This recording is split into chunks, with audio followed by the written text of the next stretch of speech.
Hello, I'm Dr. Sam Hancock of the Emerald Planet and Emerald Planet TV. We come to you on a week-to-week basis from Washington, D.C. in the United States as we look around the globe in 144 different nations, looking for those 1,000 best practices, the technology, services, and products that are making a difference as we move through the 21st century. And as we have a planet of 9 billion people by 2038 and possibly 12 to 13 billion by the end of this century, how are we going to be able to take care of all these people on planet Earth? And that's what Emerald Planet's all about. We come to you looking at the solutions, the best practices from around the globe as we create the Emerald Planet. Hello, welcome to the Emerald Planet. We're making a difference as we move through the 21st century. And seeing the long-term impacts of climate change.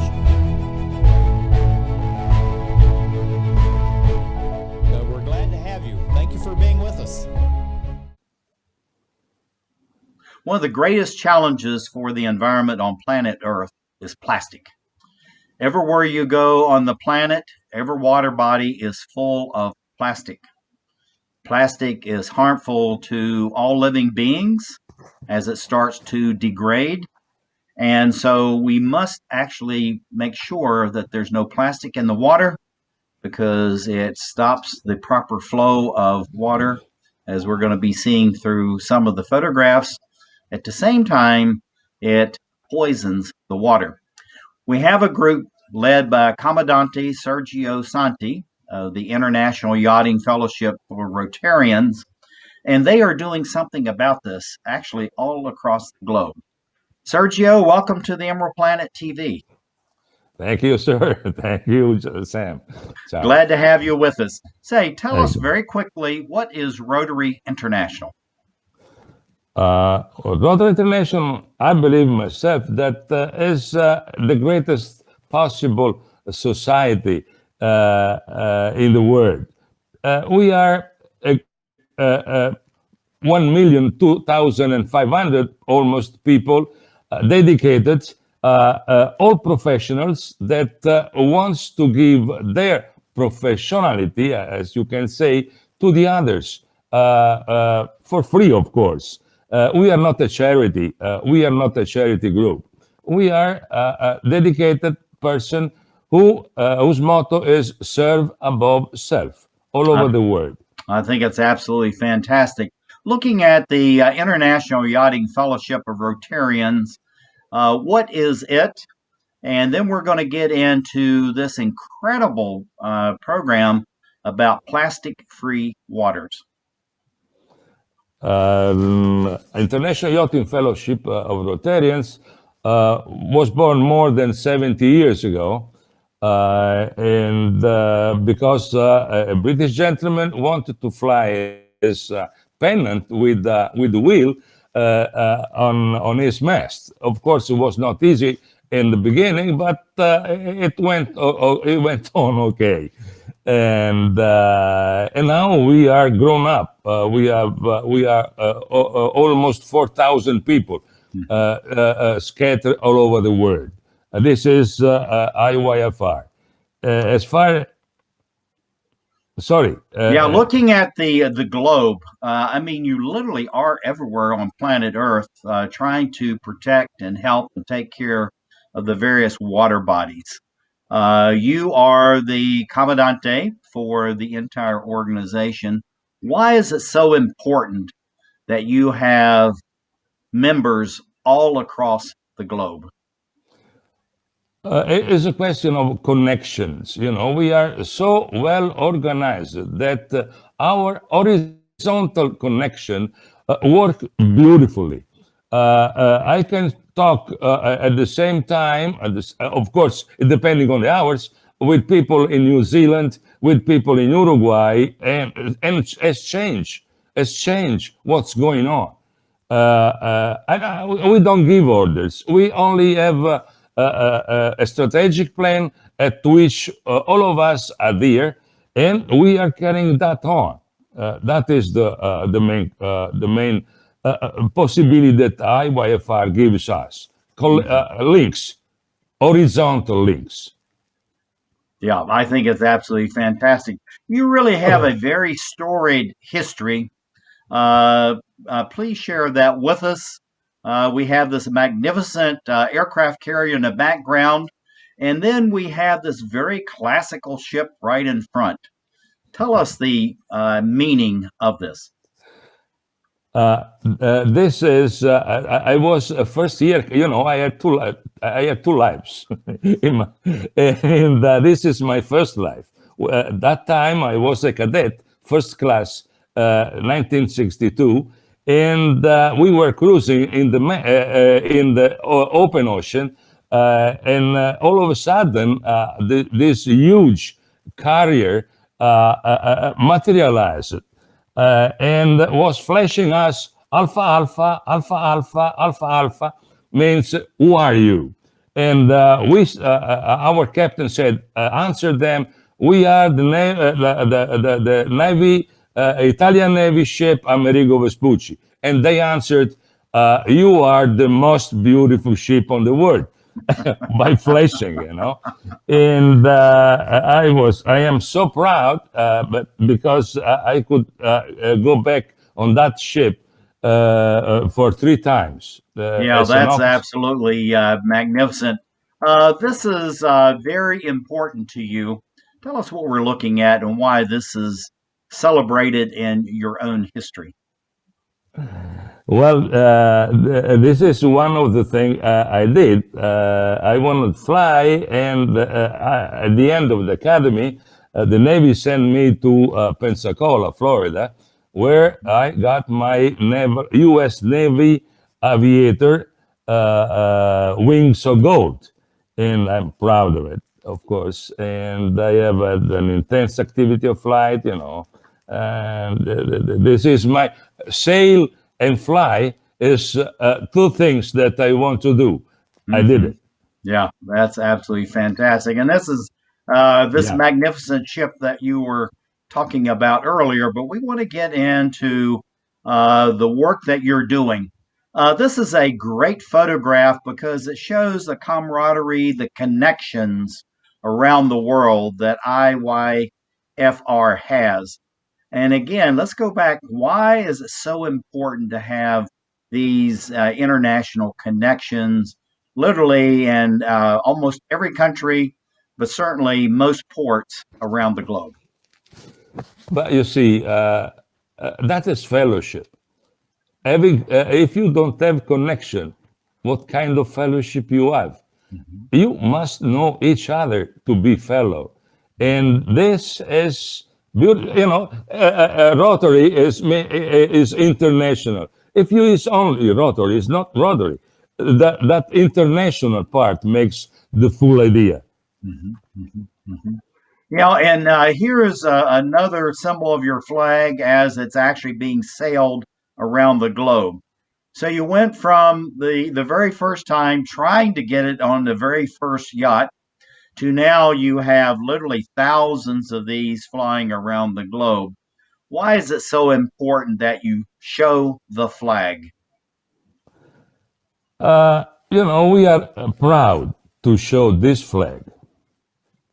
Actually, this is what I don't have the right word. We profess. This is, we are Rotarians, proud to be Rotarians, proud to be Rotarian sailors. Mhm. And our etiquette is what really hit most because we are, we want to be beautiful sailors and show Mhm. them as Rotarians. That's absolutely fantastic. Going to this camaraderie again, we're showing some scenes of the ships, but the joyfulness and the fellowship that you have.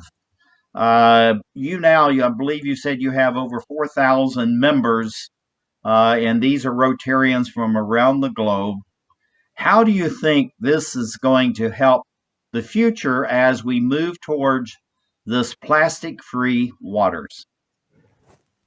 I believe that, as I told you before, the fact that we are linked allow us as to coordinate our actions, are not a spot, one spot here, one spot there. All of us are coordinated, and we have beautiful technical teams composed of oceanographers, engineers, lawyers, anything.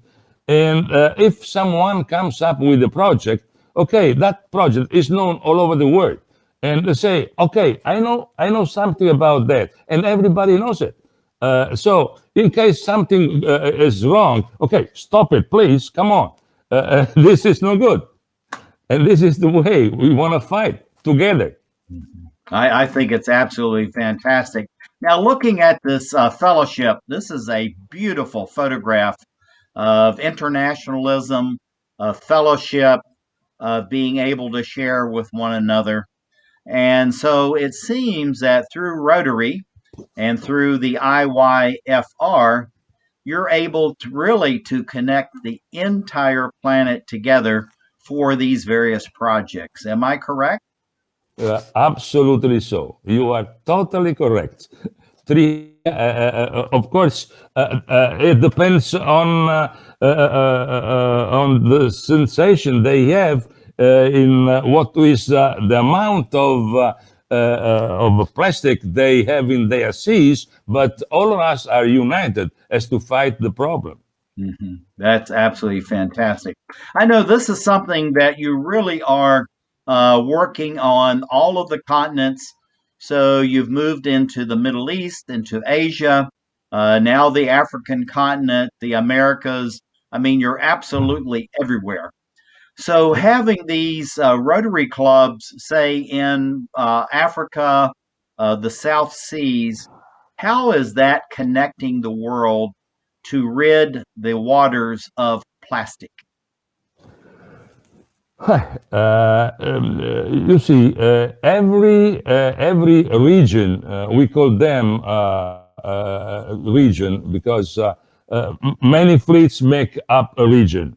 Any region might have its own project. For instance, now in Africa, they are going to tour the Lake Victoria, which is one of the most polluted lakes in the world, with a completely with a dough, which is a sailing boat made of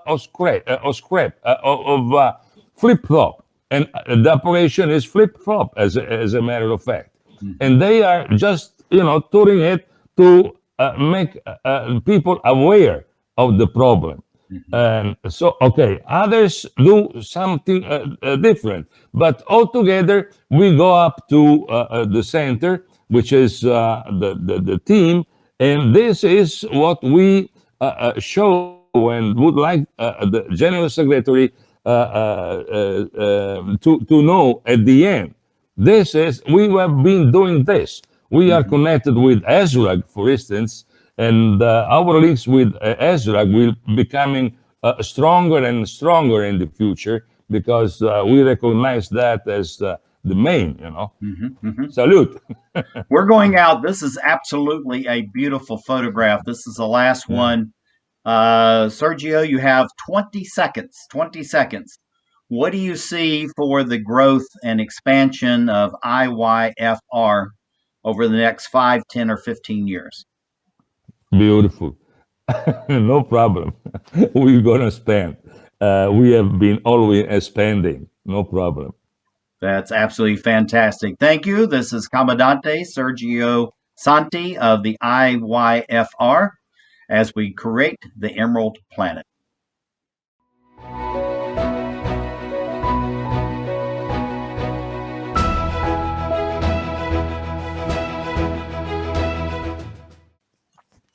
As we look around the globe to all the water bodies, these are the oceans, the seas, the lakes, streams, tributaries, rivers, everywhere, we find plastic in each and every place.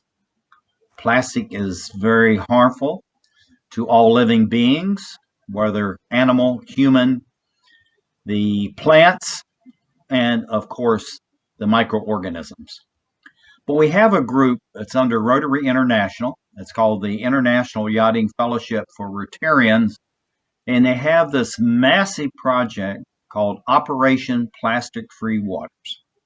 And we have their Comandante, who's here, Sergio Santi.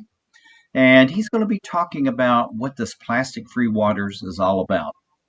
Sergio, welcome to the EmeraldPlanet TV. Thank you, Sam. Thank you again. We're really glad to have you.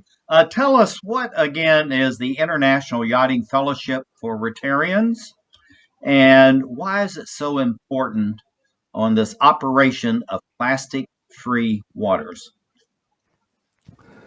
We are a group, a huge group, as a matter of fact, of 3,700 mariners scattered all over the world in 126 fleets that talk 26 languages out of 40 nations.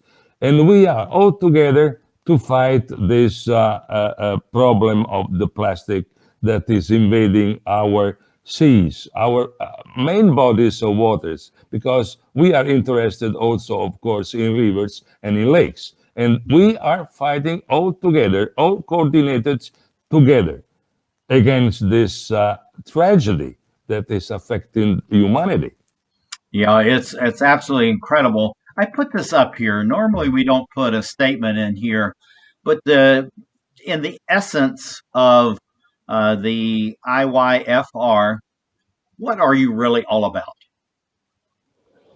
Well, this explains exactly which is our vision and our creed. We are not interested in speculations. No, we won't make business. We will only indicate independently which is the best way as to fight plastics. That's it. Yeah, and this is something very, very important. On your flag, this is something that's now starting to fly on the various yachts and other water-going vessels.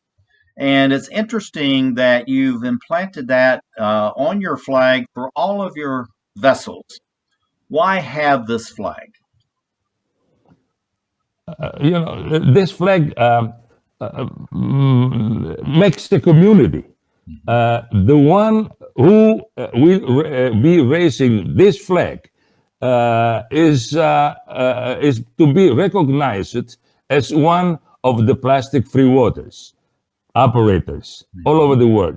So going to be a difference because there is going to be a yellow ribbon and no yellow ribbon.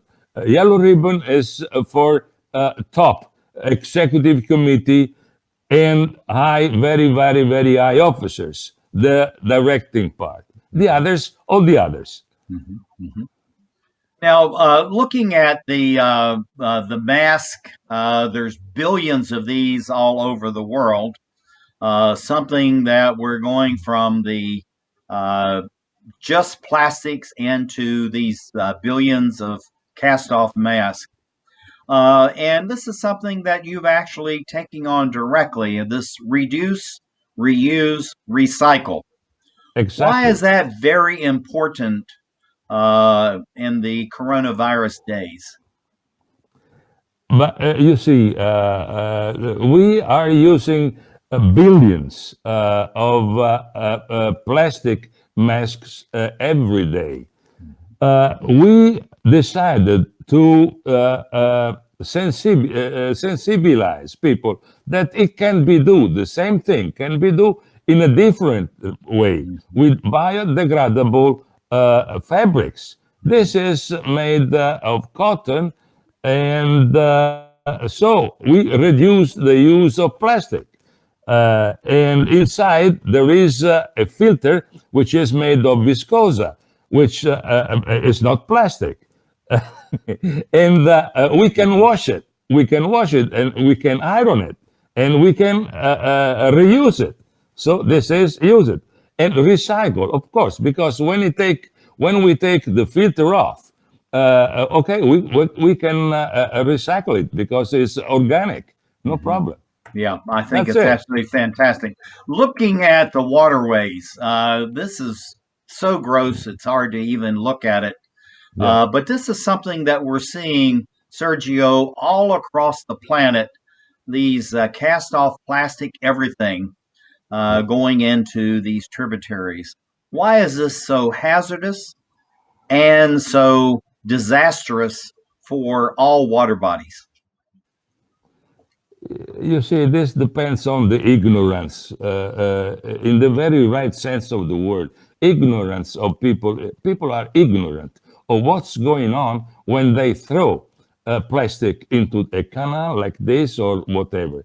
The problem is that this canal stays like this until the first rain arrive. Then rain arrive and pour all this junk into the sea and one the junk is into the sea.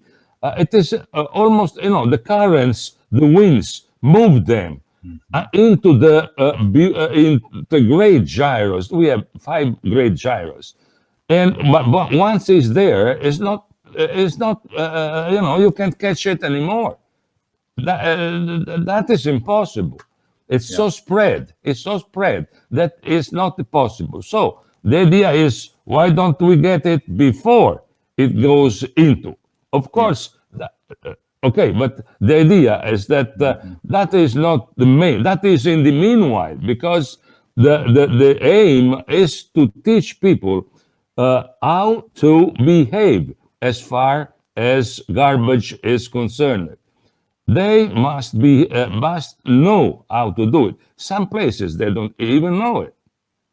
Well, it's just like looking at this photograph right here of these collectors of all the plastics and taking it in to be recycled and made into reusable products.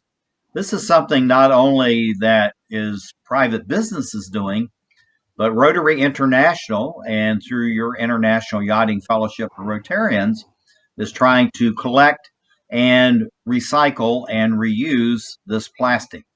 And I think this is absolutely a fantastic project. But this goes to the heart of what you're all about, going out, cleaning up the areas, collecting it. Tell us about this fellowship and why this is going on hundreds, maybe even thousands of times through your group around the globe. Well, yes, yes, Sam. Thank you for this question. We have been doing this, picking up this junk all over the places, from the beaches, on the coasts, and on the river sides, and so on. But this is only part of the job, because this is necessary to create awareness. And how do we create awareness? We start with the kids, but actually we shouldn't be starting with the kids, because the kids sometimes are better than grown-ups. It's the grown-ups that throw things away. They do not really understand that the sea just starts across the street, Mm-hmm, in the scupper, which is across the street. mm-hmm. Throwing things out, well, before or later, that stuff goes into the sea. And into the sea, you can catch it anymore.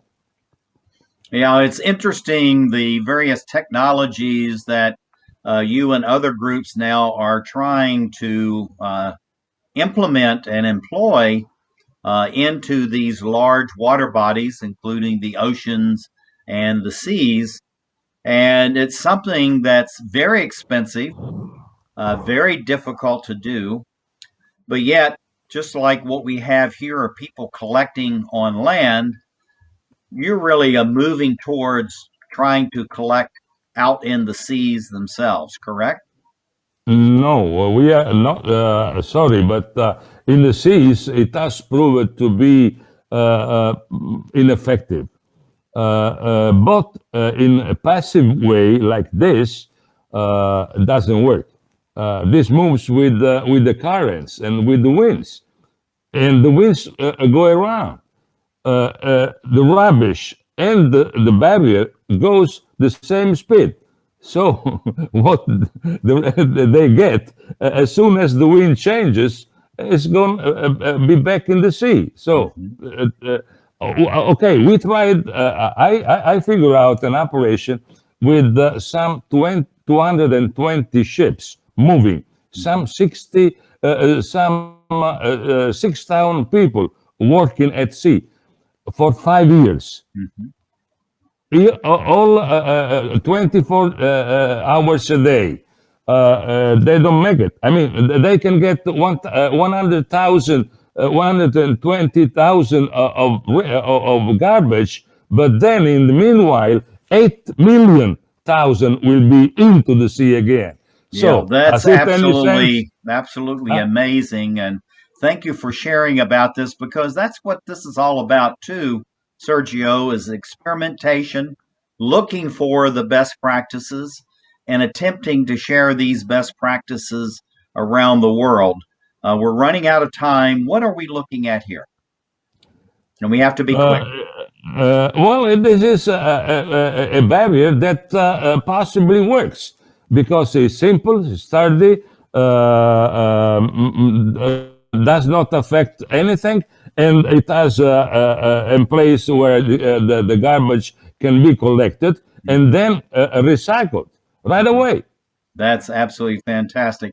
Looking at the future as far as what's going on with IYFR, what do you see for the expansion of your outreach and your work over the next 5, 10, or 15 years to really achieve this plastic free waters? Well, our dream is that the helm is not in our hands. You know, we want we are only 3,700 people. And well, Rotarians are 1,250,000. We would like, let's put like that, that the helm of the operation is not no more in our hand, but in the hands of Rotary. Rotary should be telling all of us what Rotary intends to do, because Rotary can go to the United Nations and say, "Hey, look, gents, we got to do something. If we have done this with our strength, why can't you? Why can't all the nation do something in common?" Okay, That that's is the question. fantastic. Commander Sergio Santi, the IYFR, thank you for being with us as we look around the globe to create the Emerald Planet.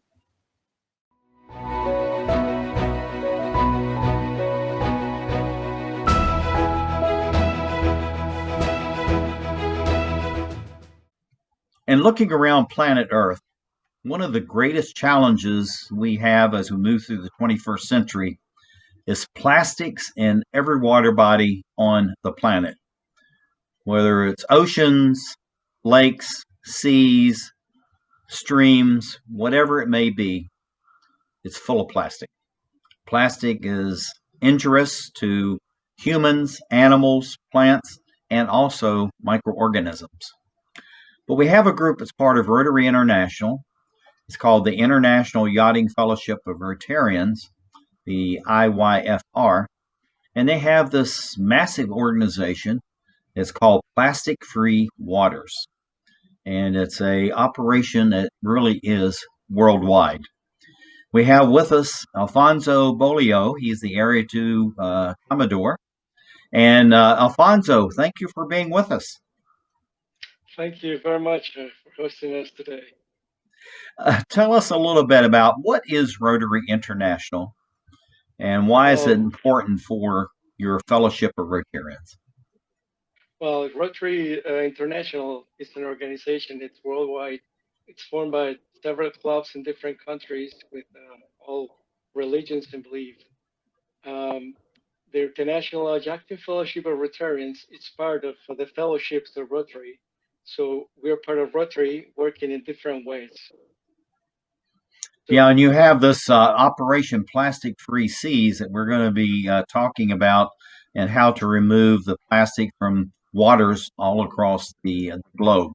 But this flag that you have on the various ships, the yachts that are part of the IYFR, why is this important? well, it's very important because as a fellowship within Rotary, we're working, as you see the wheel, it's spinning all day, so we work 24 hours a day. That's the way we are Rotarians. Now, looking at Area 2, this is a huge area that you have responsibility for as the Commodore. Tell us about this Area 2 and the fellowships that have been established in the northern and the southern hemisphere. Yeah. Well, it comprises North America, Central America, and South America. We have 27 fleets from north to south. We have in the United States, Mexico, Colombia, Chile, Argentina, Peru, Uruguay, and some other countries.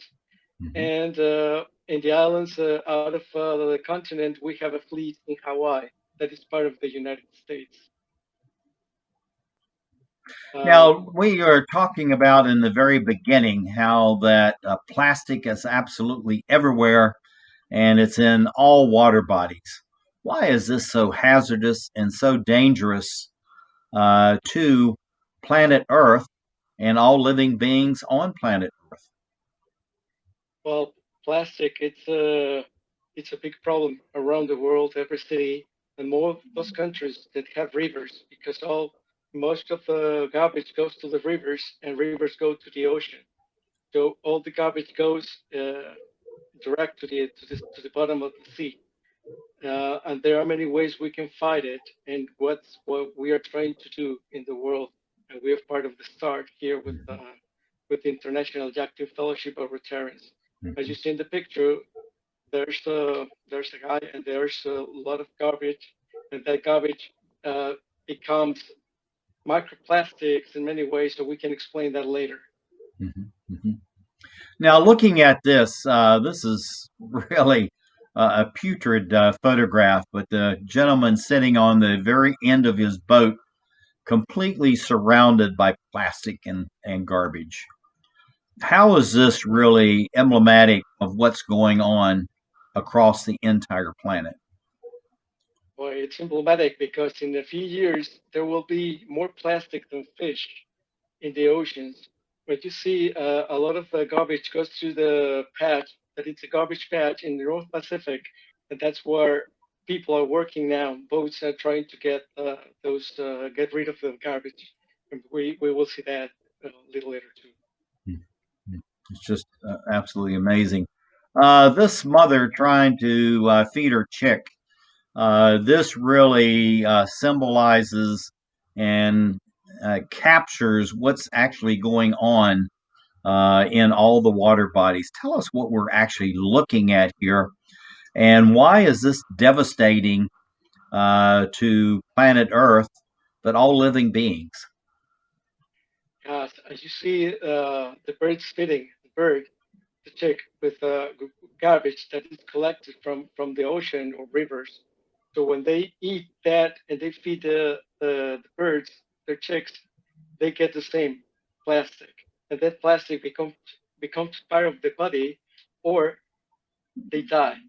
So Mm-hmm. that's a big problem. And it's only birds, it's fish and turtles that are getting the same garbage or as food. Yeah, this photograph just really encapsulates what's going on and the hazard to all living beings. Looking at the seagrass and having all of this plastic bottles at the bottom of the lakes, the oceans, rivers.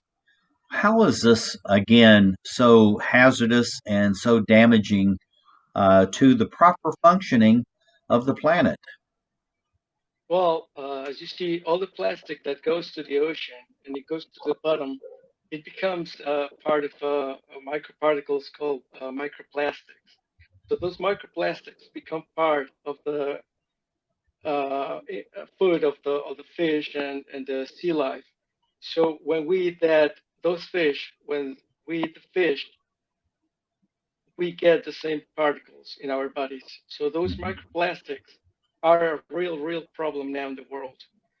So maybe now, after you eat, you have part of that microplastic in your body. So that's really dangerous for human life. It's just amazing how the plastic now has gone through 100% of the food chain. So wherever you are, some way, directly or indirectly, we're ingesting plastic, and that's That's not right. good for any living being. This really also encapsulates what's going on in the oceans and the detriment to sea life. Yeah, yeah. What you see there, it's a part of nets that are left by the fishermen in the ocean, the anglers. Those nets are called ghost nets. They go to the patch in the North Pacific, and that's where a lot of sea life is captured and they die. Mhm. So the big patch in the North Pacific is a big problem, and we're trying to get rid of that. Now, having this plastic, it's just floating everywhere. What's happening to this plastic, and why is it even more hazardous as it degrades than what it is right now? Well, it's a problem, as I said, and it's becoming a microplastic after it's degraded in the ocean. So the fish that eat that, after we eat the fish, we get the same plastic in our bodies. What we're doing is trying to get rid of the use of straws and single-use plastic bags. Yeah, it's just amazing what we're seeing here, Alfonso, and thank you for sharing these images. But we're all about best practices on the Emerald Planet TV. So we have the issues, but now we're getting into some of the solutions. Why is this photograph so important to implant in the minds of absolutely everyone on planet Earth? Yeah, what we have to do is it's to avoid the use of single-use utensils and plastic bags. We have to stop using like the things that can go to the sewage system. And as you see there, they're trying to prevent and to keep clean the streets because that part you see there, all the garbage goes to the sewage system Mhm. that goes to a different stream. Could be a river, could be to the ocean. Like in poor countries, maybe Central American countries where they don't have like a very good system. Even Mexico, we have that problem. And the whole thing about it, this is something that even in Washington, D.C. and major cities in the United States, they're realizing that when they have these combined storm and sewer systems, you're getting raw garbage actually and sewage going into the tributaries, but also, again, the plastic is washing into these tributaries. And we have to realize the sea starts here. And I think that's a very valuable message. That's Looking right. at these seines trying to eliminate the garbage that's going into the rivers and the streams, how does this actually help? We know that people need to not be doing this, but how does this actually help the water? Well, it's helping trying to avoid the garbage to get into the ocean. If you collect the garbage before it gets to the ocean, that would be a good start. Some cities are using like nets in the streams or the sewage system or even the mouth of rivers, and they're trying to collect. the garbage before it comes to the ocean. So it's really important, as you said, to start. Well, you see there in that picture that it's collected before it goes to another stream. So if they maintain that in their own good way, that would be a very good start for us. Yeah, and it's amazing how much collects. I mean, this is just one drain in one town, one city, one county, and just how much is in just one of these drains. And then when you combine these multiple drains, each one of these is absolutely full of plastic. That's right. So, what do you see over the next 5, 10, or 15 years as far as how these types of very simple but yet important solutions are to helping to start to at least eliminate some of the plastic in the garbage in the waterways? That's right. We can start in our cities, our mayors, the authorities of the city can start being worried about this. They can start working, and as a community, you can, as we have this program, the way to do is just to make it bigger and people get to know it. That's the way. You have to teach the people how to do things, and Right. with very simple things, we can do a lot. Yeah, it's just like trying to eliminate any type of exhaust going out into the environment. So there's many different ways, and going out and collecting in the ocean. So thank you very much, Alfonso Bolio, Area 2 Commodore, for the IYFR as we create the Emerald Planet.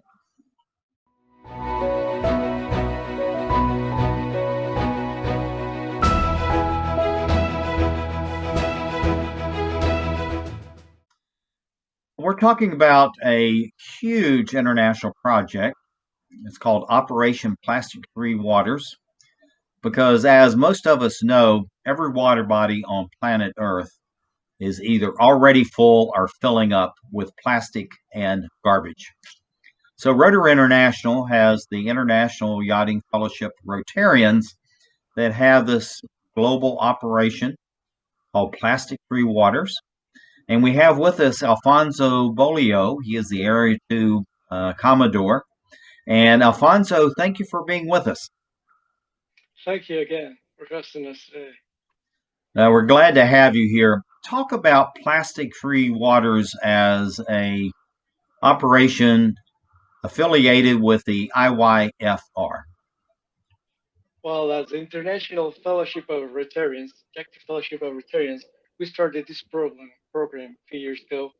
And what we're trying to do is to work for the protection of the planet, water, through working in different ways. And that's why we have this fellowship of different fleets in the world.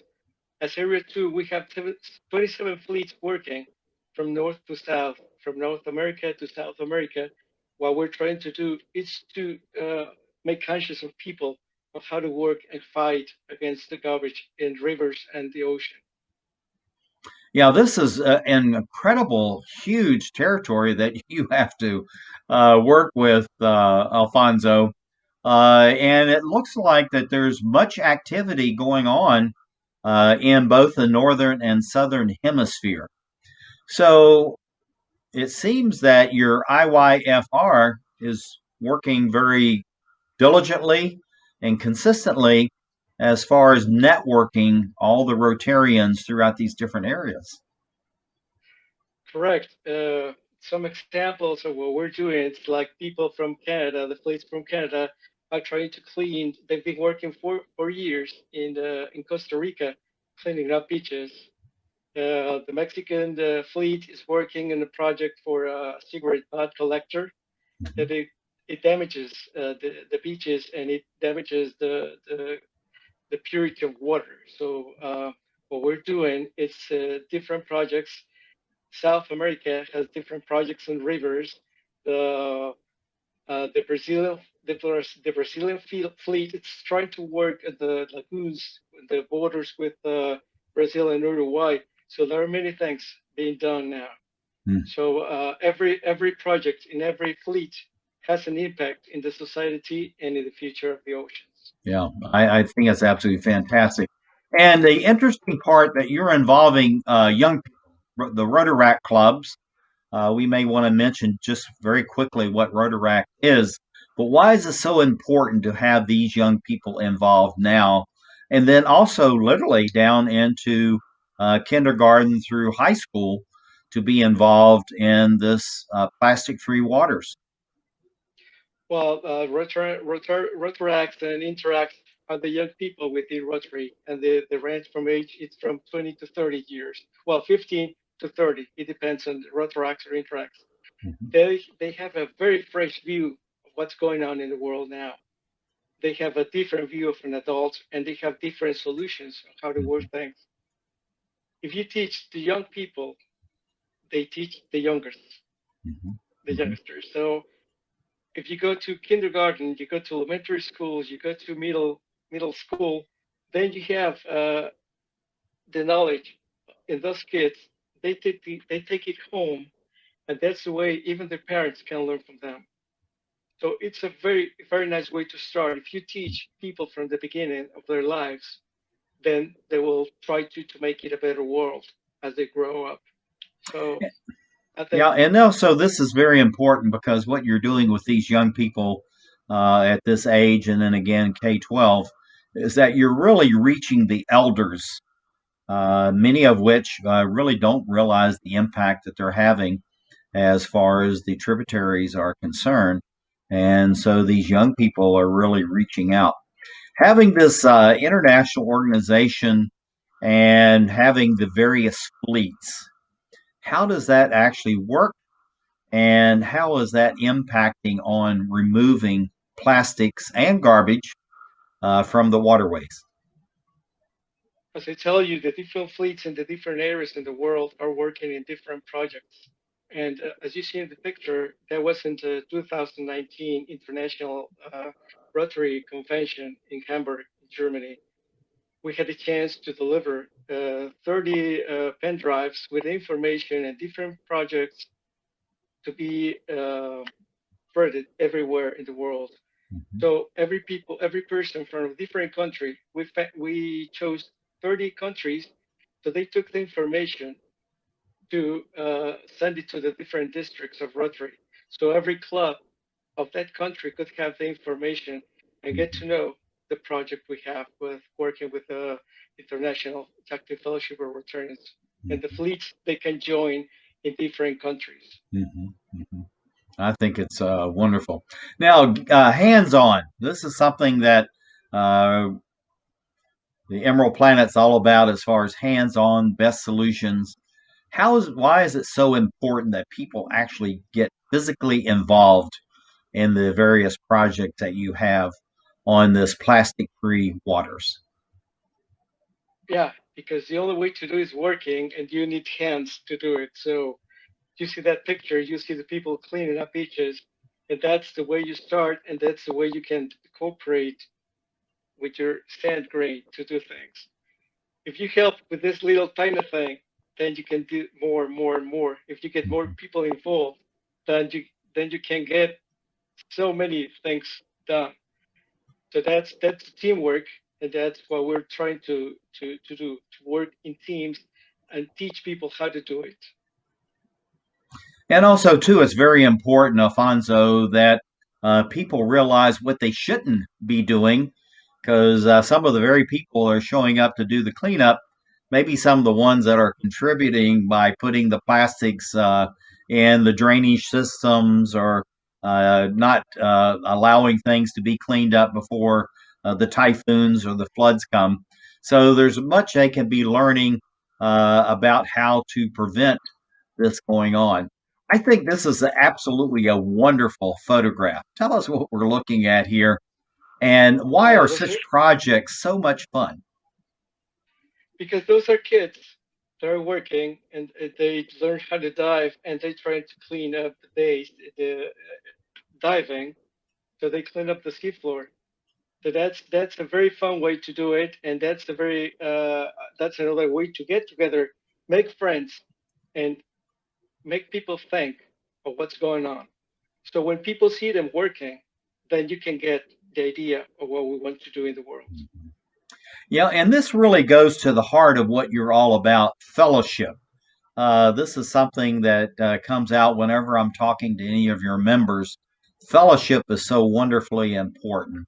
So, among these young people, how does this fellowship that you're developing through your IYFR then go out to their classmates who may not be in a Interact or Rotaract club or know nothing about Rotary, but how are they able to impact through fellowship to bring more and more people to come in to be involved? Yeah, what they do is they take the idea at home. They also have their Rotary Interact and Rotaract clubs where they spread the program, and also they talk to people, to teachers, other kids at schools, although they're doing now online because you cannot go to a school, but you can now Zoom is a very nice way to do it. Like sometimes even the district governors organize those conferences, and you get maybe 300 to 400 people online, Mm, and that's the way you can multiply the idea, and then make people think that it's a good thing to do. yeah, I just think it's absolutely wonderful. Going to the very practical, hands-on, why are fishnets so problematic to the waterways all across the globe? This is something that's, it's endemic of everywhere. Yeah, well, it's a problem because anglers, what they do is just get rid of the nets in the ocean. Mm, And as I told you, all the nets tend to go to this patch in the North Pacific, where you'll find that big garbage patch, and that's where all the trash goes, the garbage, and it goes and it's tangles with the nets. So you'll find there all plastics, everything that floats goes there, mhm. and fish and sea life is captured there, and they die. So that's a very big problem. Mm. Yeah, they're saying that there's soon going to be more plastic in the ocean than marine life, and what a And sad marine day life, that is for planet Earth. But this gives definitely. a very visual impact of these fishnets and the plastic that's actually in these waters, and how it's such a detriment. And this is actually being done by fishermen in many cases that actually make their living from the sea. Am I correct? Yes, that's correct. They Mm, get rid of those nets in the ocean, and what you see there, it's a ship from Hawaii, and they collect the ghost nets. That's the ghost nets, what it's called, ghost.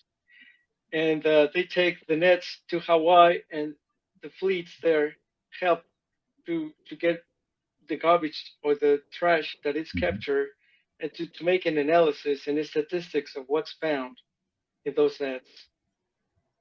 mm, mm, mm. This is another scene of that. But again, to expand on what you're doing as far as trying to really have plastic free waters, how is this directly impacting uh, achieving that goal? Well, as you know, it's the start of a big project, and we have to work on this more and more. And the more the people do in different areas, in different sections, in different in education, even the anglers, fishermen doing this, that's a way in to fight it in different ways. You can attack it from this side and this side, and if you do one thing here, you can do one thing here. Then you can do a lot Mhm. in different stages. Hmm? Yeah, it's amazing, and this is a beautiful scene. We'll probably go out on this, Alfonso. Two people out actually cleaning up the beach, um, looking at everybody is part of the problem, but everybody's part of the solution. What do you see for the growth and development of this plastic-free waters? over the next 5, 10, or 15 years? And we have to be quick. We only have about 20 seconds. Okay, we have to people know this program. They have to know we're working on this, and the only way to do is through education. So there's many ways to do it. So that's what we're working on. So we are Rotarians, and we're working a lot on this, very hard. Well, I know that your organization, this International Yachting Fellowship of Rotarians through Rotary International, is working, as you say, with the working wheel 24 hours a day. This is Alfonso Bolio, Area 2 Commodore for the IYFR. Thank you for being with us as we create the Emerald Planet. Thank you very much.